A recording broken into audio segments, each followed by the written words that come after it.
response video to this turd. Monstrously smelly, disgusting, worm-laden turd. Alright, Star Wars and Inmendham. Two things that haven't been right since 1980.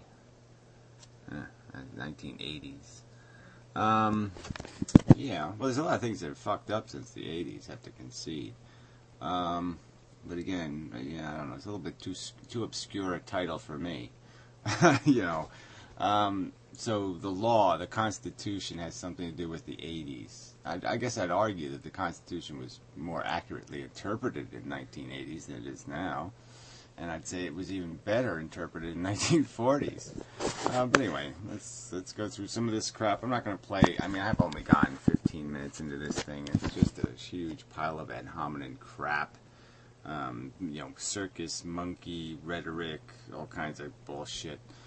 Just a horrible pile of shit. He's got an hour more of this crap. I haven't gotten through the 6 minutes of the other pile of shit video. But these are just disgusting. So, yeah, I should go through the comments eventually. I guess I'll wait till the comments pile up, and then I'll go through those idiots. This is just more, Gary's hilarious, Gary's stupid, Gary's scary, dumb. But nothing like a real argument shows up. So anyway, so when he starts getting to an argument now, he wants to argue Orwell. And he brings it up. Yeah, I wish edible napalm. Right, you instigated this shit. So yeah, why don't you do a video explaining to me how this is a fair fight? You know, how this asshole has paraphrased anything accurately or correctly. Why don't you explain to him how many fucking times I've said the word excessive taxation? You know, I mean, this is just this bullshit. Like, I'm going to argue with an asshole who's going to keep telling me the government can tax cigarettes. Yeah, I know they can tax cigarettes. It was never a part of my argument. It wasn't in my legal papers. Nowhere have I ever stated they don't have a right to tax cigarettes. Shithead. Well, I'll get to that part of the argument later. Anyway, all right. So back to the Orwell thing. So he reads. You know, he spends a couple minutes reading, quote mining Orwell on socialism, which doesn't have anything to do with my argument about Orwell. I simply pointed out, as you know, Piro did some videos on Orwell, and the basic point is that Orwell was for maybe a policy where you gave people, everybody, all the citizens, a welfare check. Let's call it $10,000 or whatever the number would be. And if they did anything in their life that would be socially expensive, like commit a crime or do some other thing, some of that money would be taken away. And one of the things that you would lose money for is creating a social liability like children. And then you would have to pay some of this free money you got from the government back because of the liability you created by having children. And that this would put a means testing kind of a, not means testing, see, sometimes I use the wrong word, that wasn't the right phrase, a copay, okay, onto behavior. So then, you know, if there's a copay, then people feel a little bit of the pain, and maybe they won't waste things, okay? When you don't give things away for free, then people have a sense of responsibility, and they'll be more disciplined and more careful in what kind of liabilities they impose on somebody else. And that's the argument, shithead. You're wrong, I'm right. You know, and you're just an asshole. Dumb puke. I think. Punk. Oh yeah, you're a dumb punk. Yeah, that's what you are. Yeah, like I see, like to something date. I don't know what that is. It doesn't really matter. Alright, so 4 minutes into it or so. Let's see. Orwell had one kid. Oh, yeah, well, you know what? If somebody has just one child, the wife, the woman, well, that means, okay, that's basically an extinction number of children. If you have less than 2.1 children, the human race goes extinct, okay, on average. So one child is basically antinatalism, okay? Having one child means basically that if we had to rely on you, yeah, the human race goes extinct, all right? So having one child doesn't say too much about Orwell's overall policy. And again, you can quote mine anybody, right? They do this to Einstein, they do this to everybody. So yeah, you take a quote from when somebody's 30 or when somebody's 40 or when somebody's 90, and you're going to get different quotes. So play the game. It's okay with me. I didn't state that Orwell was an anti-natalist. All I stated is that Orwell wouldn't think much of a wide open welfare state where you just paid people to have kids. I don't think he'd go for that. So whatever. Fuck you and this bullshit. Again, you brought him up. So, reading your paragraphs from, wiki pages, no, that doesn't really undo the argument. And talking about socialism, I wasn't talking about socialism. And again, nowhere in my video did I say children shouldn't be educated. I just said that the expense of educating them should be the parents' expense, just like the diapers are their expense, and whatever toys and lots of other things are the parents' expense. This is one of those things should be the parents' expense. Why don't we pay for everything for children if that's the way it's supposed to be? If having kids is supposed to be everybody else's responsibility. Yeah, I think the reason why we don't do that is because it'd be stupid and unfair and obnoxious and disgusting. All right, anyway. I never claimed he was my best friends. I didn't claim any of that shit. I just claimed that he wouldn't think much of you, fuckhead. Yeah. Okay, so another quote he did against vegetarianism. Because Orwell found the obnoxious, aggressive vegetarians obnoxious and aggressive. Somehow that means that he would, in the current context too, move him up a few years, a little more progressive, that he would find the idea, especially in a declining resource world, the idea of vegetarianism obnoxious still. Maybe he would change his opinion on that one. But regardless, right in there is a quote from him, 5 years off his carcass. Right? So he's very cynical about this idea of sparing people another 5 years of good health. So obviously he didn't give much shit about an extra 5 years, even back in his time when the 5 years wasn't nearly as much as it is now in terms of the fact that 5 years is going to be 10 years. So he seems pretty cynical about this whole idea of some mommy state telling him he has to live another 5 years. And that's all you're doing, isn't it? Isn't that all you're doing, you fucking cunt? You're defending a mommy state that tells us we're supposed to live to be 90 years old. It's our obligation to do that. We're not allowed to have a lifestyle that puts that in jeopardy. Well, of course we are allowed to have a lifestyle that puts that in jeopardy, but it's only as carnivores or as drug addicts or as fat pigs or as some other kind of drunk. That's okay. It's okay to be a drunk, okay, but it's not okay to smoke cigarettes. Yeah. Sorry, no sale. A hypocrite. Preposterous hypocrisy. Why don't we just put that in the United States Constitution? You apparently think it's an amendment to the Constitution that says preposterous hypocrisy and duplicity is okay. I mean, maybe that's what the Republicans and the rest of you fucking cunts want to do. But it's not a Constitution I'm voting for. Idiot. Okay, 1 hour videos twice. I don't know, public education, I don't know what that is. Taxes can be, yeah, something deliberately discriminatory. So he says it. So he basically says taxes can be discriminatory, and obviously my point is they can be discriminatory, but they can't be deliberately discriminatory. They can't be with volition and knowledge. They have to pass scrutiny tests, and I think I used the lemon test, but the lemon test is more about religion and discrimination in religion. But let's just go with there's tests, that there's scrutiny that the courts apply, levels of scrutiny. And any time you're going to abridge a liberty, those tests are invoked, and the more substantial the liberty, the higher the test becomes. But even by any of these tests, the fundamental element of the test is discriminatory nature. So it's in the test the courts apply. Now, you want the exact amendments that say you can't discriminate? Well, that wasn't one of the Einstein things. That Jefferson didn't really put that in because obviously we lived in a society that likes discriminating, okay? I mean, we discriminated against women and blacks.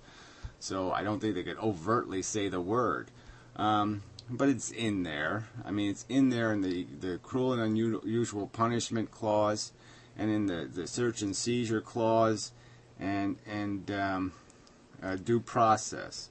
Because you really don't have any due process. If there's no due process in the creation of law, in the sense that there's no common law standards applied in the creation of law, then there's no frickin' point in having due process of law. If they can make a law that says people with, 4-inch fingers have to pay more taxes than people with 3-inch fingers, then you don't have due process. If any time they can just make some crackpot insane law, all right, then the due process is irrelevant.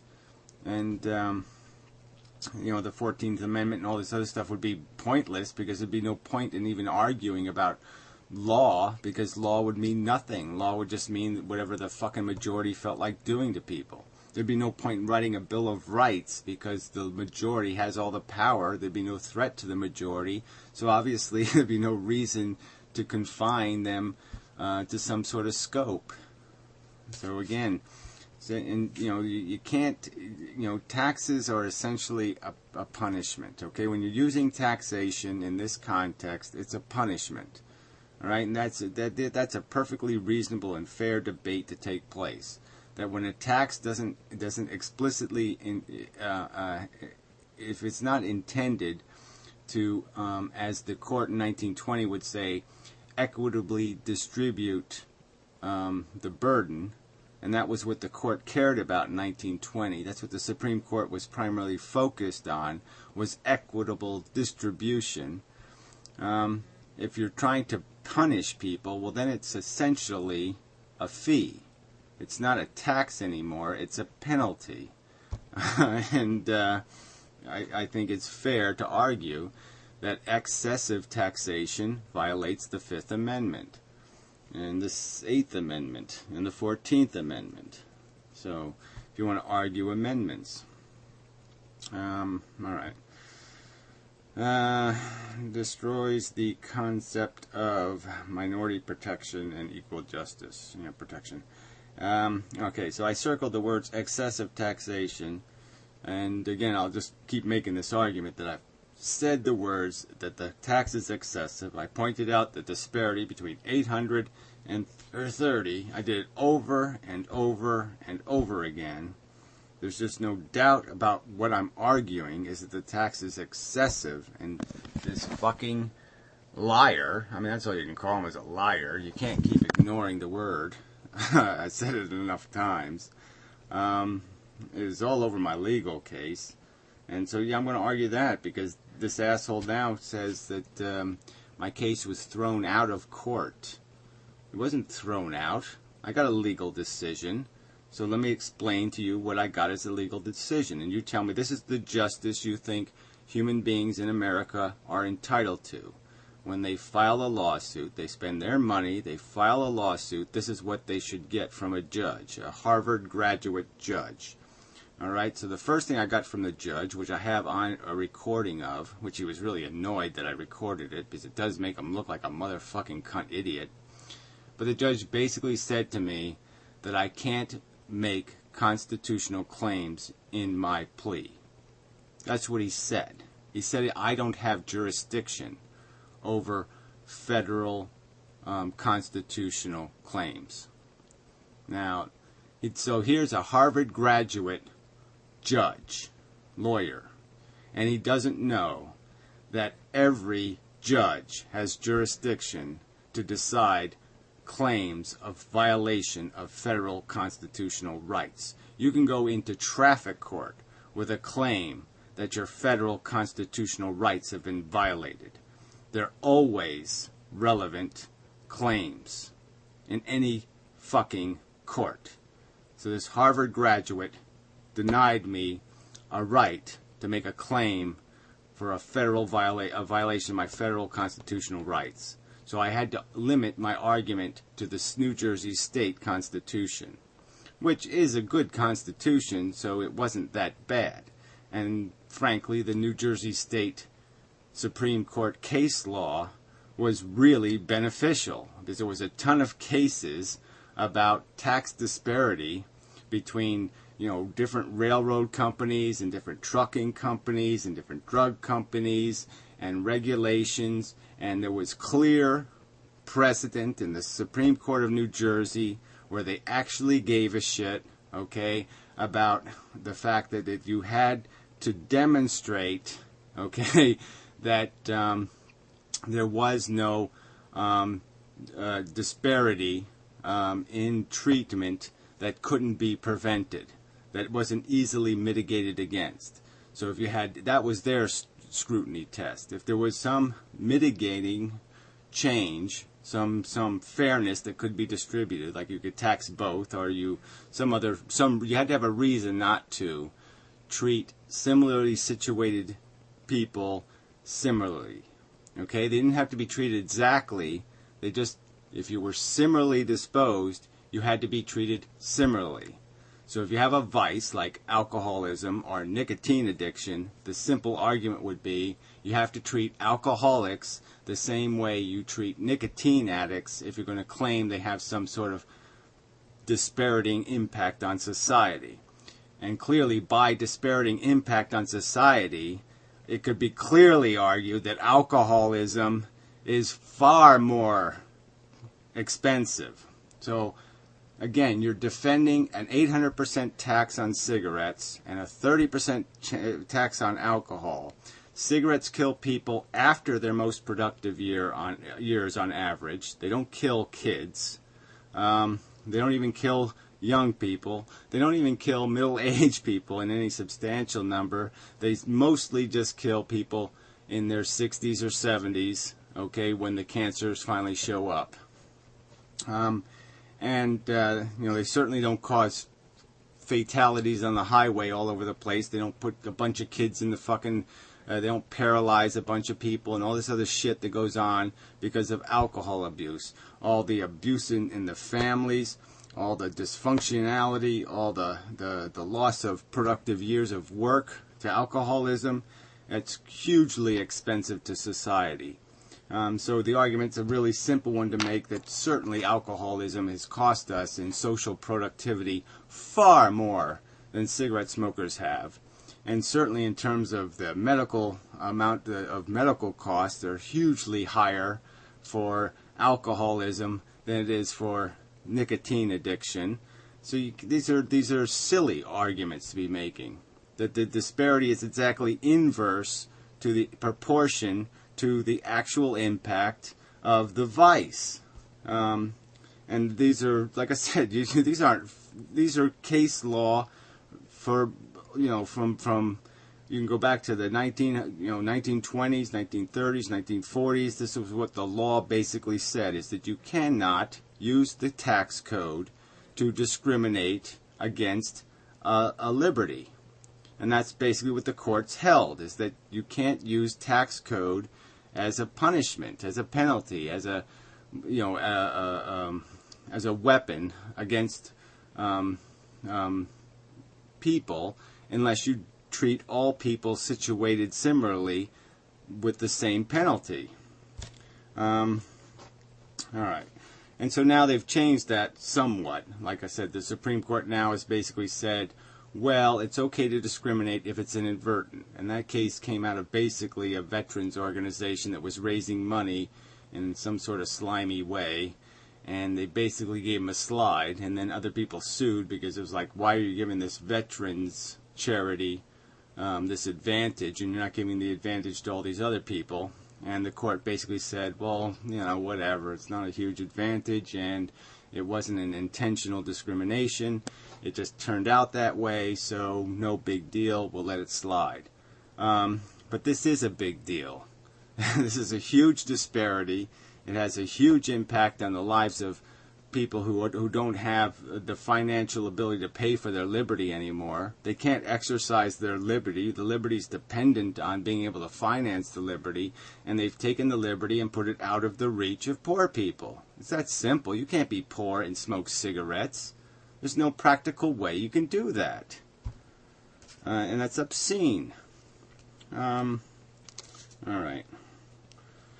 So again, so I want to go back to the court case. So the judge, so this is the decision I got out of the judge. So the judge says, and I have him on tape recording of him saying it, that he doesn't have jurisdiction over federal constitutional issues. Then he prohibits me arguing from the federal Constitution. So I plead my case regardless. And I reduce to a minimum any references to federal law. And then on the day he decides the case, this is after all the papers have been filed, all the arguments have been made. On the day he decides the case, he says, "Oh, wait a minute, I was wrong when I said I don't have jurisdiction. I do, in fact, have jurisdiction over federal constitutional issues." Now, this is after he's already closed the case. I can't make any further arguments. Okay, he's closed the case. I can't make any further arguments. And now he says I can argue my federal constitutional issues when I can't argue them. Now, this is justice, in your opinion? This is an appropriately closed case? Under these circumstances right there, that's not an appealable offense. That's not what you would call critical judicial error. You fucking cunt. You're going to keep defending this crap because what? My name's Inmendham and you don't like me? So you're going to sit there and defend that kind of fucking crooked justice? All right, and all over my papers is the word excessive taxation. It's in the paragraph of my complaint, is the words excessive taxation. In every document I filed, it's in every one of my listed claims is the words excessive taxation. And what is he? So I even made the argument in comparison to a clause in the state constitution about cruel and unusual punishment, and I used that argument that this is cruel and unusual taxation, that isn't permitted under the New Jersey Constitution. All right, so that argument was clearly made. And so here I'm basically coming to with a claim of cruel and unusual punishment, let's say if I was a prisoner, and this is the answer a judge would give, and you'd say this is okay. He says we're allowed to incarcerate prisoners. He said exactly what you're saying, you asshole. He said we're allowed to tax cigarettes. That's not my claim. It's not any part of my case. It doesn't. It's almost is irrelevant. It's him saying water is wet. What does that have to do with my entire case that I filed? It has nothing to do with the case I filed. I wasn't claiming New Jersey doesn't have a right to tax fucking cigarettes. And I haven't even gotten to the sales tax gimmick here. All right, because part of my liability was for sales taxes, right? Sales taxes paid on taxes. So they tax a levy, and then they make you pay a sales tax on the tax. And that, in the New Jersey tax code, was not legal. And I won't get into the whole morass of that bullshit, but he didn't even answer that claim. All right, and so then I go to the appeals court. I spend my $250 more or whatever the fuck it was. I file my 12 copies. I do all my bullshit. I file all the papers that have been filed in the case with the appeals court. Not an easy task, laborious, pain in the ass. And what do I get from the appeals court? I itemize all the issues where the judge is judicial error. I point out that I have him on tape. Here's the tape. I sent them the tape of him saying it, okay, that he doesn't have jurisdiction, and the tape of him saying, oh, wait a minute, I do have jurisdiction after he's already closed the case. And what do I get from the appeals court? No written decision. That's what I get. I get nothing. I get, we're just going to say it's okay what he did, and we're not going to even write a decision. We're not going to answer a single one of your claims. We're not going to respond to anything. We're just going to take your money and say, fuck you. And so then I did go to the state Supreme Court. I filed my writ. I spent another $400, and of course I got nothing from them because they can just ignore any case they want to.